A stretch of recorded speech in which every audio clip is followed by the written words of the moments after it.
চলো আজকের ক্লাস শুরু করছি। আজকে আমরা যেটা করব সেটা হচ্ছে ডিফ্র্যাকশন। খুব ছোট্ট একটা পোর্শন, বাট ডিফ্র্যাকশনের মধ্যে কিছু কনসেপচুয়াল জিনিস আছে যেগুলো তোমাদের বইতে বলা নেই।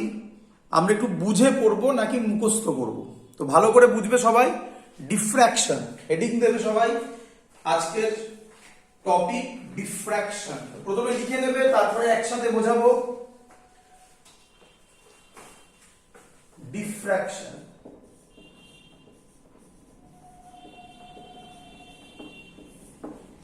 কি বলছে? The phenomena of bending of light, the phenomena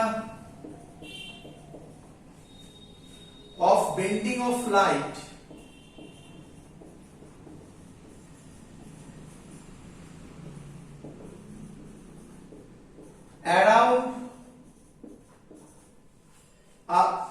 around a sharp obstacle or around the corners, around the corners of a small obstacle, of a small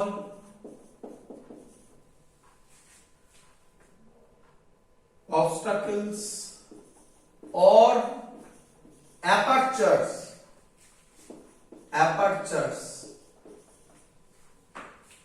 and its consequent spreading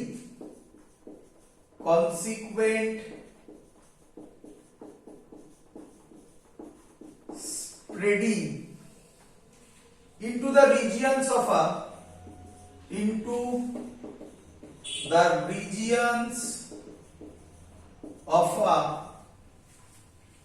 geometrical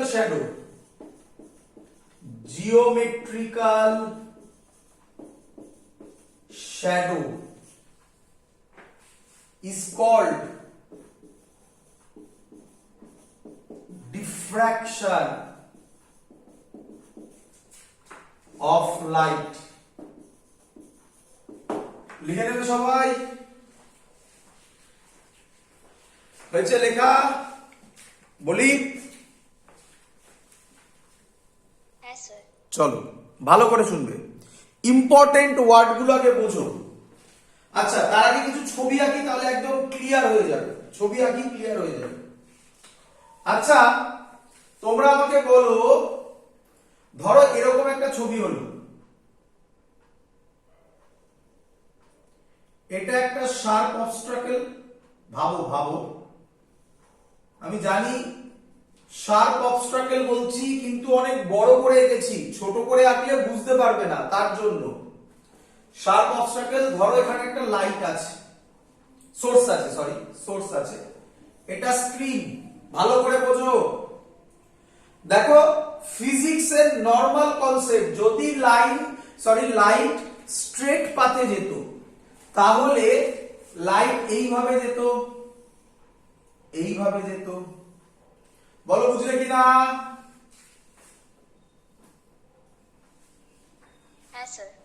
আচ্ছা, এই portion এখানে পরিষ্কার এর shadow পড়তো, নাকি নয়? But in reality দেখা যায়, বোঝো, ইন রিয়ালিটি দেখা যায় যে এই পোরশনেও লাইট পৌঁছেছে। যদি এই পোরশনে লাইট পৌঁছয়, তাহলে কি আমি বলতে পারি লাইট এই পয়েন্টে এসে আর স্ট্রেট পাথে যায়নি, লাইট বেঁকেছে খানিকটা। তাই বলা হচ্ছে দ্য ফেনোমেনা অফ বেন্ডিং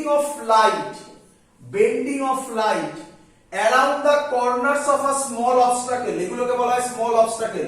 আমি বড় করে এঁকেছি, বাট এগুলো খুব ছোট, মিলিমিটার, মাইক্রোমিটার, ন্যানোমিটারে। স্মল অবস্ট্রাকল অর অ্যাপারচার, একেই বলে অ্যাপারচার বা অবস্ট্রাকল, একই কথা। and its consequent spreading into the regions of a geometrical shadow. Which one is called geometrical shadow? এই ছবিতে এটাকে বলা হয় জিওমেট্রিক্যাল, যেগুলো গোল করেছি জিওমেট্রিক্যাল শ্যাডো। এখানে এই পোরশনটাকে বলা হবে জিওমেট্রিক্যাল শ্যাডো। বলো বুঝলে কিনা সবাই?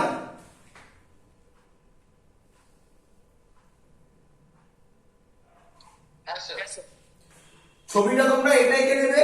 এবার আমি এর মধ্যেই ছবিটা আঁকছি, বুঝতে পারবে। দেখো তাহলে light actually wave nature follow করছে। তাহলে কি হবে, এখান থেকে একটা ওয়েভ লেট এরকম হবে, এর উপর প্রত্যেকটা পয়েন্ট বিহেভ করবে, এই ওয়েভলেটের উপর প্রত্যেকটা পয়েন্ট বিহেভ করবে ফ্রেশ সোর্সের মতো, অ্যাকর্ডিং টু হাইজেন্স প্রিন্সিপাল বলছি।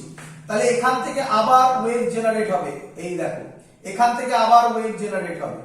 তাহলে তোমরা বুঝতে পারছো, অবভিয়াসলি ওয়েভ যদি জেনারেট হয় তাহলে জিওমেট্রিক্যাল শ্যাডোতে কিছু লাইট পৌঁছবে। এই এফেক্টটাকেই বলা হচ্ছে ডিফ্র্যাকশন এফেক্ট। ছবিটা অন্যভাবেও আঁকা যায়। দেখো এটা আমি একটা অ্যাপারচার বললাম, এটা স্ক্রিন, এটা সোর্স। তাহলে কোন পোরশনে লাইট পড়বে না? এর পেছনের পোরশনে, মানে এই পোরশনে লাইট যাওয়ার কথা।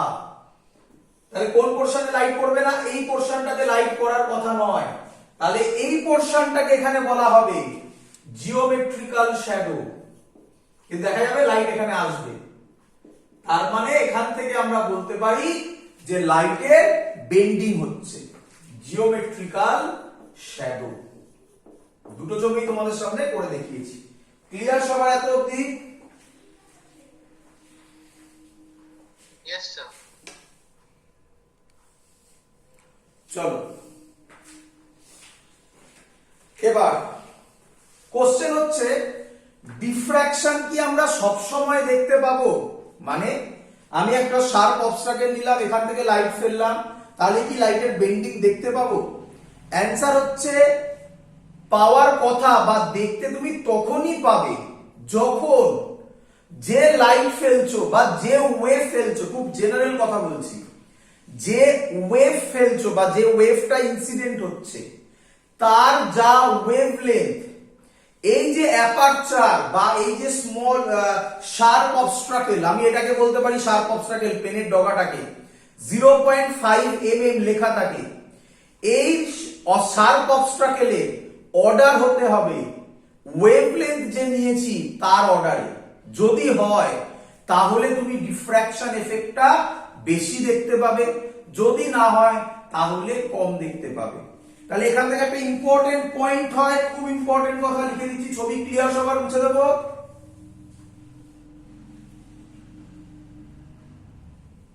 হ্যাঁ sir.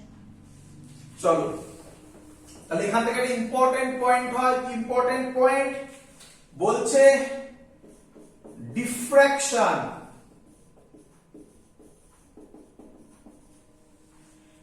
is more pronounced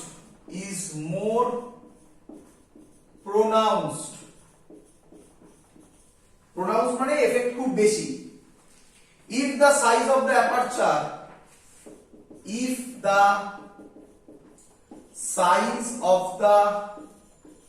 aperture বা obstacle যা ইচ্ছা বলো, is of the order of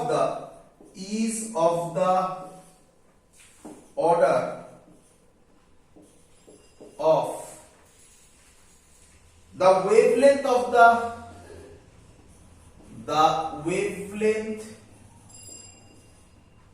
of the incident wave। যদি লাইটের কথা বলি, ইনসিডেন্ট ওয়েভলেন্থ হয় 400 ন্যানোমিটার থেকে 800 ন্যানোমিটার ভিজিবল রেঞ্জে বলছি। 400 মানে আমি তাকে বলতে পারি রাফলি 4 into 10 to the power minus nanometre মানে 7, 10 to the power minus 7। তাহলে যে শার্প অবস্ট্রাকেল হবে তার অর্ডারও হতে হবে 10 to the power minus 6 থেকে 10 to the power minus 7, মানে মাইক্রোমিটার থেকে ন্যানোমিটারের মধ্যে। বলো বুঝলে কিনা? স্যার জিওমেট্রিক্যাল শ্যাডোটাকে কি ডিফ্র্যাকশন বলে? Diffraction of light? না, কখনোই নয়। জিওমেট্রিক্যাল শ্যাডোতে দুখানা পয়েন্ট আছে, ভালো করে বোঝো। বলা আছে the phenomena of bending of light around the corners of a small obstacle or aperture, প্রচুর বইতে এটা লিখেই লেখা আছে, is called diffraction effect. But এটা তখনই বোঝা যাবে যে এটা বেন্ডিং হচ্ছে কেন, তখনই বুঝতে পারবো যখন ইটস কনসিকুয়েন্ট স্প্রেডিং হবে into the region of a geometrical shadow. আমি যে ছবিটা খানিকক্ষণ আগে আঁকলাম, যেটা আমি মুছে দিলাম, সেখানে ছবি এঁকে দেখালাম জিওমেট্রিক্যাল শ্যাডো কোনটাকে বলে। নর্মাল লজিকে যে পোর্শনটাতে লাইট পৌঁছবে না, মানে যেখানে শ্যাডো পড়ার কথা, বাট ডিফ্র্যাকশনে আমরা দেখব সেখানেও লাইট পৌঁছচ্ছে।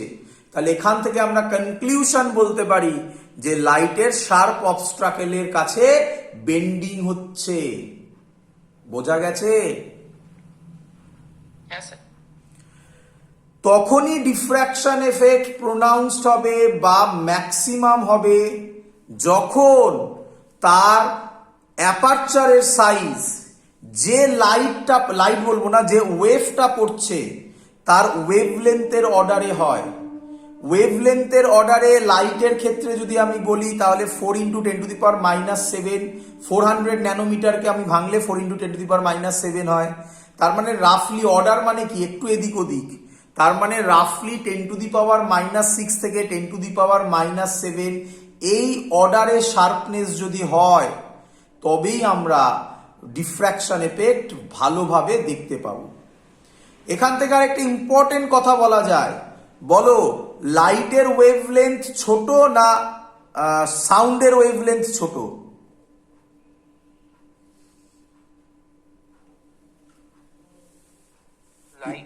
লাইটের ছোট। তাহলে আমরা বলতে পারি সাউন্ডের ওয়েভলেন্থ লাইটের ওয়েভলেন্থের থেকে বড়।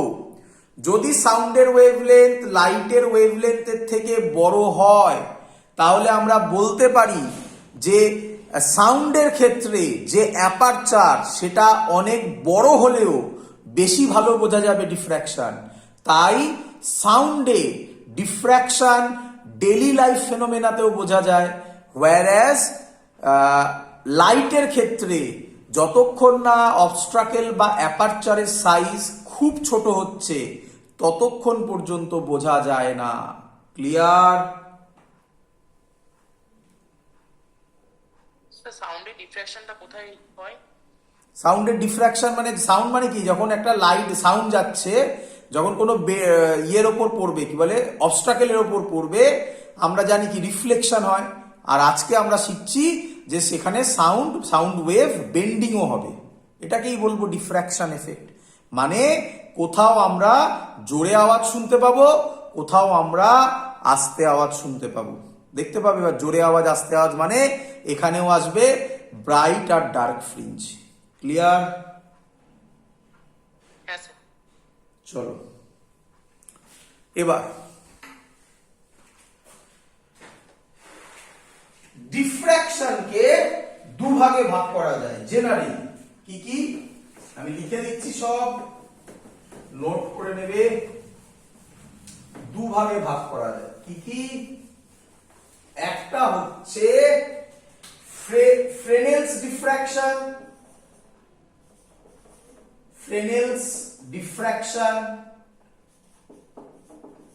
ডিফ্র্যাকশন। আরেকটা হচ্ছে Fraunhofer diffraction,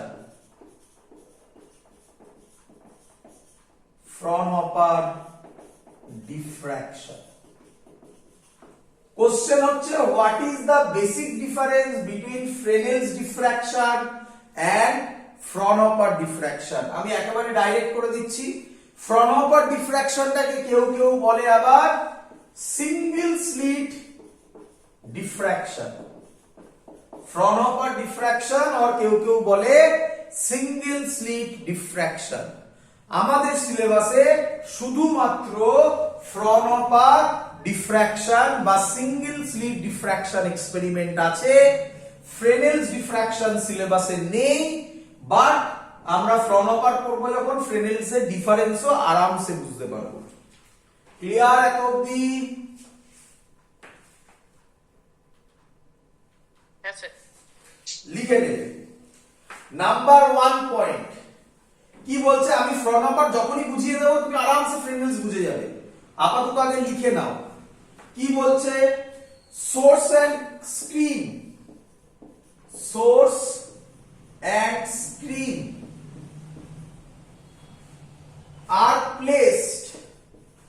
are placed very close to aperture বা obstacle যা ইচ্ছা বলো সোর্স আর স্ক্রিন অ্যাপারচার বা obstacle এর কাছাকাছি থাকবে তাহলে তোমরা বলো ডিফারেন্স হচ্ছে ফ্রন্ট অপারে কি হবে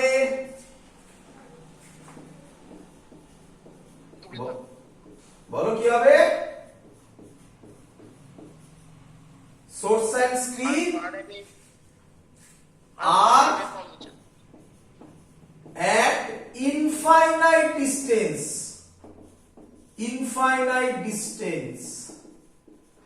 from aperture বুঝতে পারছো difference clear next Yes, sir. no lenses no lens is required আর এটা কি হবে converging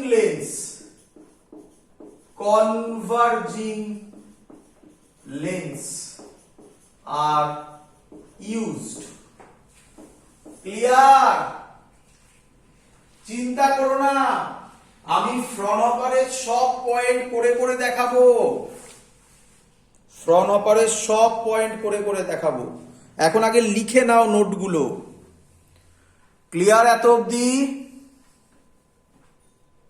Yes, sir.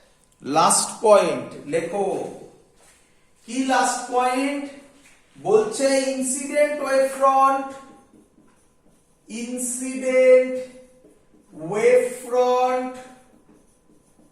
is either spherical or cylindrical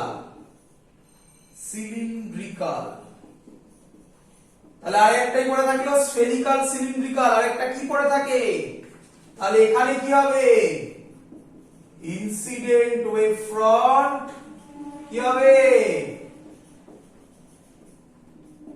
is plane wave front clear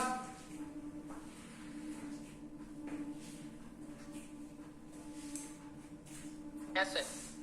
তাহলে আমি ফ্রেনেলসটা মুছে দিচ্ছি ফ্রন্ট অপার থাকছে তার ছবি এঁকে দেখাই তাহলে একদম ক্লিয়ার আইডিয়া হয়ে যাবে এই তিনটে পয়েন্ট তোমায় মুখস্থ করতে হবে না তুমি ছবি থেকে আরামসে বুঝে যাবে দেখো কি বলছে ফ্রেনেলস মুছে দিচ্ছি ক্লিয়ার Yes, sir. দেখো স্যার বোর্ডটা হেজি লাগছে হেজি লাগছে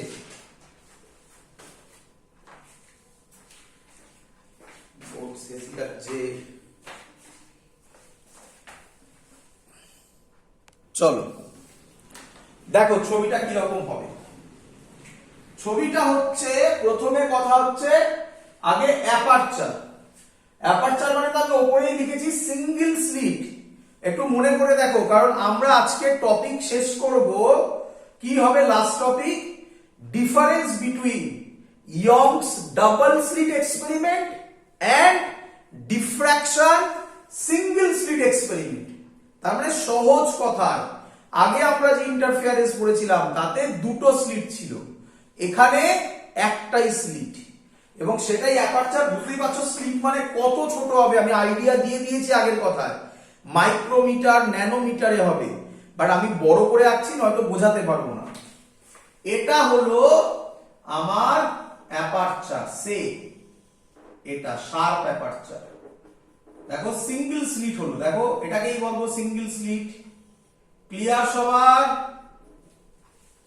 এত বড় হয় না আমি বড় করে রেখেছি বোঝানোর জন্য বাবা ক্লিয়ার Yes, sir. এবার বলো সোর্স আর স্ক্রিন আর at infinite distance from aperture, তাহলে কে আমায় বলবে এখান থেকে সোর্স ইনফাইনাইট ডিস্টেন্স আছে, ইনফাইনাইট ডিস্টেন্সে থাকলে কি লাইট আসে? Parallel line. Parallel light. তাহলে এখানে কি লাইট এসে পড়বে? Parallel light. বলো বুঝলে কিনা?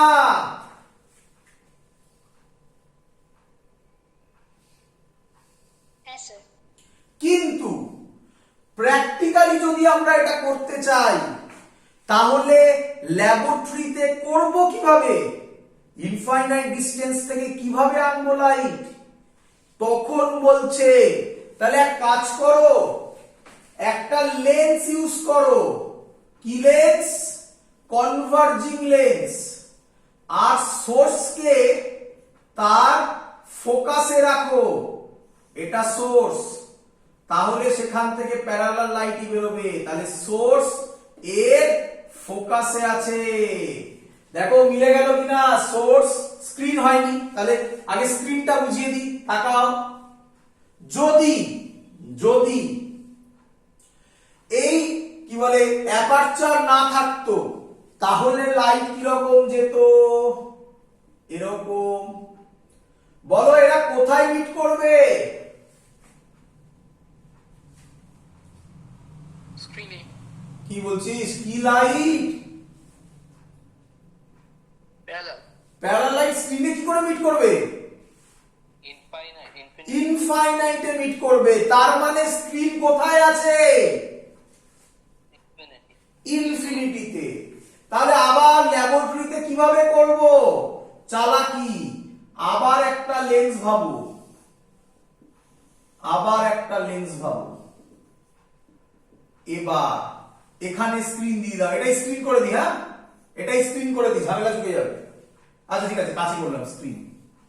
তাহলে এখানে মিট করার কথা, এটা হলো স্ক্রিন। দেখো ফার্স্ট পয়েন্ট অ্যাপ্লাই হয়ে গেছে। সোর্স এন্ড স্ক্রিন আর at infinite distance from aperture. বলো ফিল হলো কিনা?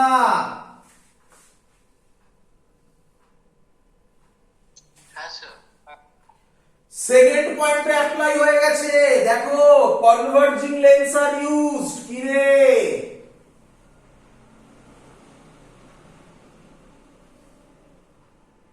হ্যাঁ স্যার। হ্যাঁ স্যার। থার্ড পয়েন্টও অ্যাপ্লাই হয়ে গেছে। Incident wave front is plane. বলো আমার এখানে কি লাইট ইনসিডেন্ট হয়েছে? Parallel light. আর আমরা পড়েছিলাম প্যারালাল লাইট হলে ওয়েভ ফ্রন্ট হয় প্লেন ওয়েভ ফ্রন্ট। তার মানে প্লেন ওয়েভ ফ্রন্ট ইনসিডেন্ট হচ্ছে। বাট ছবিটা কমপ্লিট হয়নি। এটা যেটা হবে এটাকে বলা হয় সেন্ট্রাল ফ্রিঞ্জ। এটা তো আমরা আগেও পড়েছি। সেন্ট্রাল ব্যান্ড বা সেন্ট্রাল যাই বল না কেন, central band C. Actually light কি হবে? বেন্ড হবে। আমি উপরে করছি, নিচেও করতে পারো যেদিকে ইচ্ছা। এই বেন্ড হলো, দেখো এই বেন্ড হলো। তাহলে কোথায় মিট করবে? সে এখানে মিট করলো। এগুলো নিয়ে আমরা পড়াশোনা করবো এবারে।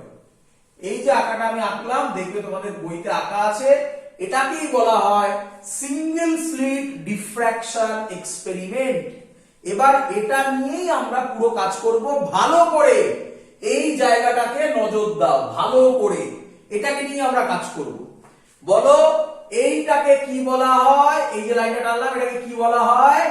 Centre fringe. এটা তো তোমরা জানোই, সেন্টারে আছে সেন্টার ফ্রিঞ্জ। ক্লিয়ার? হ্যাঁ স্যার। শিখে নাও এই জিনিসগুলো এবার যেগুলো বলছি। এটাকে বলা হয়, আগেও তাই ছিল, ক্যাপিটাল ডি। ক্যাপিটাল ডি মানে ডিস্টেন্স বিটুইন, ইয়ংস ডাবল স্লিটেও তাই ছিল, distance between screen and slit. Slit না বলে এখানে অ্যাপারচার বলতে পারো, স্লিটও বলতে পারো, কিছু যায় আসে না, সিঙ্গেল স্লিট। ডি হচ্ছে ক্যাপিটাল ডি হচ্ছে distance between screen and slit.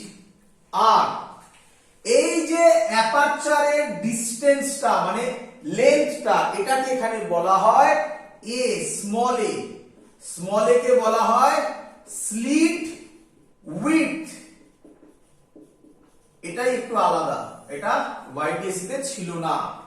Slit with, ছবি ক্লিয়ার সবার?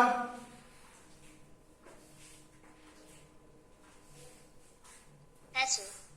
ভালো করে দেখো, আমি ছবিটা কিন্তু এবার অন্যভাবে আঁকবো। এই যে ছবিটা আমি আঁকলাম, এই ছবিটা স্ট্যান্ডার্ড ফিগার, তোমরা বই খুলে দেখবে এরকমই ছবি আঁকা আছে। বাট এরপরে আমি যে ছবিগুলো আঁকবো সেগুলো তোমাকে বোঝানোর জন্য, কারণ আমি বারবার ছবি আঁকবো। বইতে একবারই ছবি আঁকা আছে, এটাই আঁকা আছে। এরপরে আমি যেগুলো আঁকবো সেগুলো রাফ ফিগার হবে, শুধুমাত্র স্লিটটা আঁকবো আর স্ক্রিনটা আঁকবো। বাকি সেন্টার আর বাকি সেন্টারটা দেখে রাখো ভালো করে কিভাবে হচ্ছে, আর বাকিগুলো আমরা আইডিয়া করে করব সব। ক্লিয়ার? এত অব্দি করি, এগোই, মুছে দিই ছবি। হ্যাঁ স্যার। চলো, খুব ইজি, মানে আমাদের সিলেবাসের মধ্যে যেটুকুনি পোর্শন আছে সেটা খুব ইজি, বাট বোঝানোটা মেইন জায়গা। ম্যাক্সিমাম স্টুডেন্ট মুখস্থ করে চলে যায়। দেখ, মুছে দিলাম এটা। বলছে কি বলছে, কি বলছে ভালো করে শুনবে। বলছে যেটা সিলেবাসে আছে আগে সেটা বলে দিই আমি, তারপর আমি সব ডিরাইভেশন করে দেখাবো। শুধু এটুকুনি মনে রাখলে চলবে। কি মনে রাখলে চলবে? আগে লিখিয়ে দিচ্ছি সিলেবাসের জন্য। সিলেবাসের জন্য আগে লিখিয়ে দিচ্ছি, কন্ডিশন লিখে নাও। তোমাদের বইতেও দেখবে এইভাবে বলা আছে, এবং শুধু এই কন্ডিশন গুলো জানলেই কাজ চলে যাবে। একই একটা টাইপেরই অঙ্ক আসে, আমি অঙ্ক যেগুলো করিয়ে দেবো তার বাইরে আর অঙ্কই আসবে না কোনো। বাট কনসেপ্টের জন্য বাকি কথাগুলো শুনবে।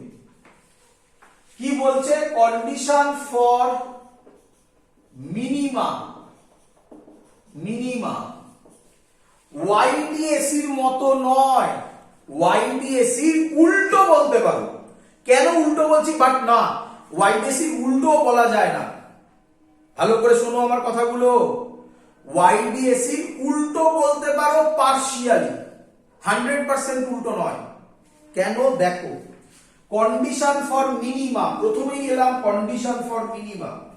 কি কন্ডিশন বলছে? মিনিমাম কন্ডিশন হচ্ছে a sin theta m is equal to m lambda, যেখানে m শুরু হচ্ছে 1 2 ডট ডট ডট। তোমরা যদি ওয়াইডিএসি ভালো করে দেখে থাকো তাহলে পরিষ্কার দেখতে পাবে সেখানে আমরা লিখেছি a sin, a নয় তখন অন্য কিছু ছিল, d sin theta ছিল, is equal to m lambda ছিল, বাট ওটা ছিল ব্রাইট ফ্রিঞ্জে। আমরা এটা করছি ডার্ক ফ্রিঞ্জে। মিনিমাম মানে কি? Dark fringe. এই অর্থে আমি বললাম এটা উল্টো, বাট কেন হচ্ছে আমি এটাকে ফিল করাবো তোমাকে। আগে লিখে নাও এগুলো। হয়েছে সবার? হ্যাঁ স্যার। এই মনে রাখলে ব্যাস চ্যাপ্টার শেষ, আর কিছু নেই, কিন্তু বোঝাতে গেলেই টাইমটা লাগবে। কন্ডিশন ফর সেকেন্ডারি, সেকেন্ডারি এটা আবার কি হলো? সেকেন্ডারি আবার বলে কি আছে? ওয়াইডিএসি তে এরকম কিছু ছিল না, যাই হোক সব বলবো। সেকেন্ডারি ম্যাক্সিমা মানে ব্রাইট ফ্রিঞ্জ, ব্রাইট। এর কন্ডিশন হচ্ছে, লিখে রাখবে, এর কন্ডিশন হচ্ছে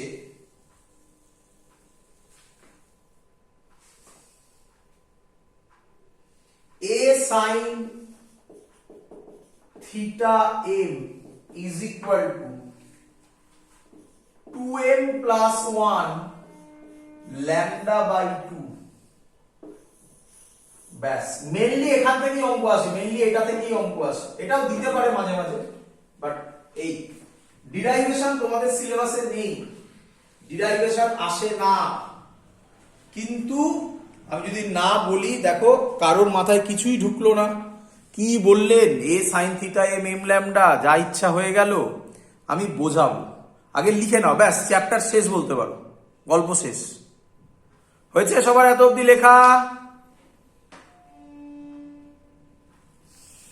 হ্যাঁ স্যার। চলো এবার বোঝো, বোঝো ওটা লেখা থাকলে উপরে। আচ্ছা, আগে তাহলে ছবিটা এঁকে ফেলুন। ছবিটা কি? দেখো এটা ছবি হবে এরকম, এই এই এই, বলো সবাই বুঝলে কিনা? এটা হলো স্লিটটা, এটা হলো স্ক্রিনটা, বলো বুঝলে কিনা? Yes, sir. এইটা হলো সেন্টারটা। ক্লিয়ার?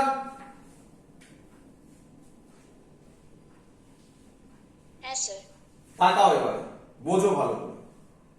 আচ্ছা এদিকে দেখো, এখান থেকে এর যা পাথ ডিফারেন্স হবে, এখান থেকে এর আগেরটার মতো, এটা ওয়াইডিএস তে সেম ছিল, এখান থেকে এটা যা হবে এখান থেকে এটাও, বলো বলো বলো,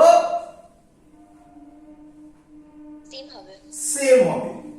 তার মানে এই দুটো ওয়েভই সেন্টার পয়েন্টে সেম ফেজে ম্যাচ করবে, বলো বুঝলে কিনা?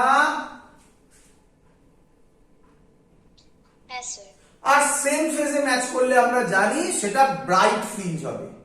তাই সেন্টার ফ্রিঞ্জটাকে বলা হয় সেন্ট্রাল ব্রাইট, সিবি, সেন্ট্রাল বা ব্রাইট, বা কেউ কেউ একে বলে প্রাইমারি ম্যাক্সিমা। ম্যাক্সিমা তো সবাই বুঝে গেছো, প্রাইমারি কেন বলে খানিকক্ষণ বাদে বুঝবে। দেখো ওপরে লেখা আছে সেকেন্ডারি, কেন বলে একটু বুঝবে, আগে ধৈর্য ধরো। আগে বলো তোমরা আমাকে এটা বুঝেছো কিনা? সেন্ট্রাল ব্রাইট ফ্রিঞ্জ, সেন্ট্রাল ফ্রিঞ্জটা ব্রাইট হবে কেন হবে, বলো ক্লিয়ার কিনা? Yes, sir. এবার এবার ভালো করে দেখো, মুছে দিই আবার জায়গাটা। আমি একটা পয়েন্ট ধরছি, এটা সেন্ট্রাল ছিল, কিরকম হবে? সেন্ট্রাল ব্রাইট ফ্রিঞ্জ এরকম হবে, এইখানটা হবে, ভালো করে দেখো, first dark fringe.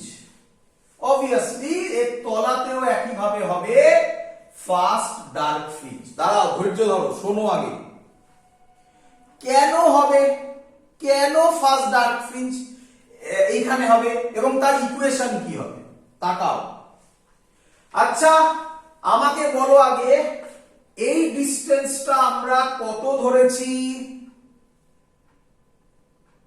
Small e. Small A. Very good. তাহলে আমি ধরলাম এখান থেকে একটা লাইট এই গেল, এখান থেকে একটা লাইট এই গেল। মনে পড়ছে এটাও ওয়াইডিএসি তে এরকম ভাবেই করেছিলাম। ক্লিয়ার? Yes, sir. এবার দেখো এইখানে যে